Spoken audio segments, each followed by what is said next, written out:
بسم اللہ الرحمن الرحیم۔ بسم اللہ الرحمن الرحیم۔ معزز ناظرین کرام، آج کا ہمارا موضوع ہے رفع ظلم اور حقدار کو حق پہنچانا۔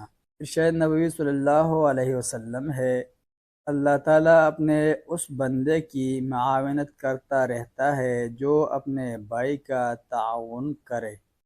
عدم تعاون ہے جو تعاون الہی سے دوری کا سبب ہے، اور دوری کے اسباب اختیار کرنے والا آدمی گناہگار ہوتا ہے، لہذا رشوت لینے والا بھی گناہگار ہے۔ اور ارشاد نبوی صلی اللہ علیہ وسلم ہے، جس نے اپنے کسی بھائی کی کوئی سفارش کی اور اس پر اسے ہدیہ دیا گیا جو اس نے قبول کر لیا، تو وہ سود کے دروازوں میں سے بہت بڑے دروازے پر آ گیا۔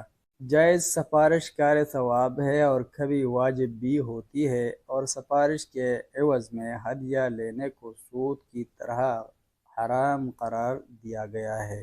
تو رفع ظلم اور حقدار کو حق پہنچانے کے عوض تحفہ یا رشوت لینا بالاولی حرام ہوگا اور لینے والا گناہگار بنے گا۔ اور ارشاد نبوی صلی اللہ علیہ وسلم ہے، تمہارے خون و اموال ایک دوسرے پر حرام ہے۔ حقدار کو اس کا حق پہنچانا اور اپنے مسلمان بھائی سے ظلم ہٹانا واجب ہے، اور جو شخص اس واجب کی ادائیگی پر اس کا عوضانہ لے تو وہ ناحق و باطل ہوگا، اور اس کا لینا حرام ہے اور لینے والا گنہگار ہوگا۔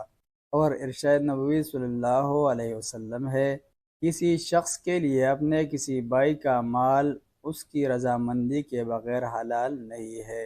حصول حق اور دفع ظلم کے لیے جو مال بطور تحفہ یا رشوت خرچ ہوتا ہے وہ خوشی سے نہیں ہوتا، لہذا لینے والے کے لیے اس کا لینا حرام ہے اور وہ گنہگار ہوگا۔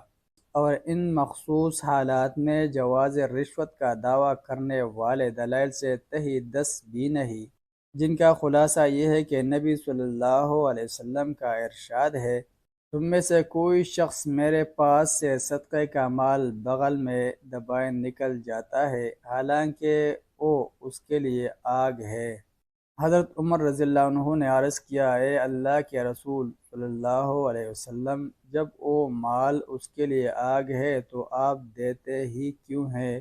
آپ صلی اللہ علیہ وسلم نے فرمایا، کیا کروں، وہ یوں اصرار سے مانگتے ہیں کہ لیے بغیر نہیں چھوڑتے، اور اللہ تعالیٰ کو یہ پسند نہیں کہ میں بخل سے کام لوں۔ بعض علماء اس حدیث سے یوں استدلال کرتے ہیں کہ جب اصرار کے دباؤ کی وجہ سے آپ صلی اللہ علیہ وسلم سائل کو مال دیا کرتے تھے، حالانکہ آپ صلی اللہ علیہ وسلم جانتے تھے کہ اس کے لیے آگ ہے، تو ظلم کو دفع کرنے اور اپنا حق حاصل کرنے کی ضرورت کا دباؤ قبول کرنا کیوں کر جائز نہ ہوگا۔ ایسے ہی حدیث میں ہے، اپنے مال کو جان سے اور جان کو دین سے کم مرتبہ دو۔ جب جان کو خطرہ لاحق ہو تو مال کو ڈھال بنانے کی اجازت دی گئی ہے، لہذا مجبوری میں رشوت ایک قسم کی حفاظتی تدبیر ہے، لہذا جائز ہے۔ حضرت عبداللہ بن مسعود رضی اللہ عنہ جب حبشہ میں تھے تو وہاں سے گلو خلاصی کرانے کے لیے انہوں نے ایک آدمی کو 2 دینار رشوت دیے اور فرمایا تھا، گناہ لینے والے کو ہے نہ کہ دینے والے کو۔ جابر بن زید اور شعبی سے عبدالرزاق نے نقل کیا ہے کہ کوئی شخص اگر اپنی جان و مال سے ظلم کے دفع کرنے کے لیے رشوت دے تو کوئی مضائقہ نہیں۔ حضرت عطا اور ابراہیم نخعی سے بھی یہی منقول ہے۔ حضرت حسن بن علی رضی اللہ عنہ نے حدیث رسول صلی اللہ علیہ وسلم بیان کرنے کے بعد فرمایا، جو شخص حق کو باطل اور باطل کو حق ثابت کرنے کے لیے رشوت دے تو لعنتی ہے، اگر مال کے تحفظ کے لیے دے تو کوئی مضائقہ نہیں۔ اور ابو شعشع نے کہا ہے کہ زیاد کے زمانے میں ہمارے لیے رشوت سے زیادہ نفع بخش کوئی چیز نہیں تھی۔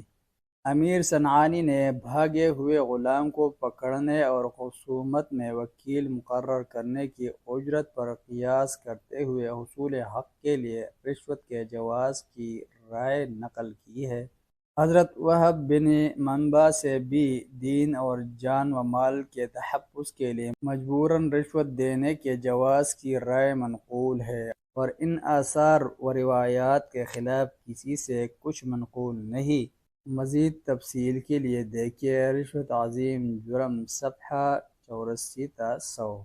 مگر یہ بات ذہن میں رہے کہ جواز کی اس محدود استثنائی شکل میں یہ ضروری ہے کہ خالص اپنا حق حاصل کرنا ہو، کسی دوسرے کے حق پر ڈاکہ نہ ڈالنا ہو، اور ظلم و ضرر کے دفع کے لیے واقعی مجبوری ہو، خواہ مخواہ مجبوری نہ بنائی گئی ہو، اور اس نے دوسرے تمام ذرائع سے کام لے لیا ہو مگر بے سود رہے ہوں، تو پھر اس چارہ کار کی نوبت آتی ہے۔ دوسری رائے یہ ہے کہ تمام حالات میں رشوت لینا اور دینا یکساں حرام ہے، کیونکہ نبی صلی اللہ علیہ وسلم کا ارشاد ہے، رشوت دینے والے اور لینے پر اللہ کی لعنت ہو۔ یہ عموم ہر رشوت والے کو شامل ہے، چاہے وہ حصول حق اور دفع ظلم کے لیے رشوت دے، خواہ وہ حق کو باطل اور باطل کو حق ثابت کرنے کے لیے دے۔